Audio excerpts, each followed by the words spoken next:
গঙ্গার পানি বন্টন চুক্তি নবায়ন ইস্যুতে যৌথ নদী কমিশনের টেকনিক্যাল কমিটির বৈঠকের সবশেষ জানাতে কলকাতায় রয়েছেন সহকর্মী সুব্রত আচার্য। যাচ্ছি তার কাছে। দেশের মধ্যে প্রায় সাড়ে চার হাজার কিলোমিটার সীমান্ত তারা ভাগ করে। আর এই সীমান্তের ২,৫০০ কিলোমিটার সুরক্ষিত, অর্থাৎ কাঁটাতারের বেড়া কিংবা বিএসএফ বা বিজেপি তারা নিরাপত্তা নিশ্চিত করতে পারে। কিন্তু মুশকিল হচ্ছে প্রায় ১,০০০ কিলোমিটারের মতো সীমান্ত, যেখানে নদী, খাল, বিল, জলাশয় থাকে।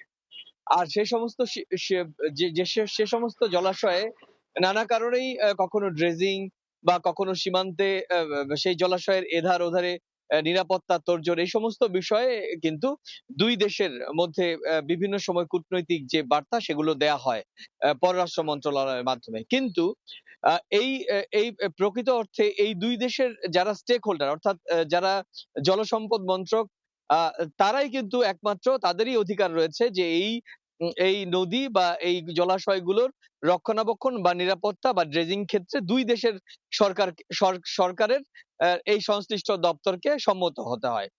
আজকে যে বৈঠকটি হবে, সেই বৈঠকটি মূলত আ এই আ দ কমি নদী কমিশনের টেকনিক্যাল কমিটির বৈঠক।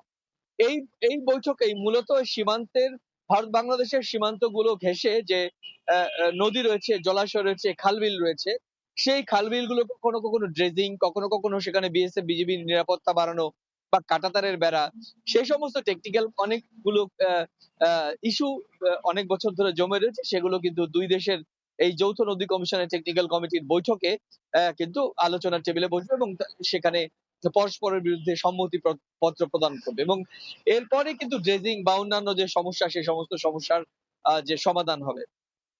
এর আগে যেটা বলছিলাম যে এই নদী কমিশন কিন্তু এর মধ্যে গঙ্গা পানি বন্টন চুক্তি নিয়ে ইতিমধ্যে গতকালকে আমরা দেখেছি যে ৭ সদস্যের বাংলাদেশের প্রতিনিধি দলের একটি বৈঠক হয়েছে এবং সেখানে কিন্তু ভারতের জলসম্পদ মন্ত্রকের ৭ সদস্যের প্রতিনিধিও সেখানে অংশ নিয়েছেন।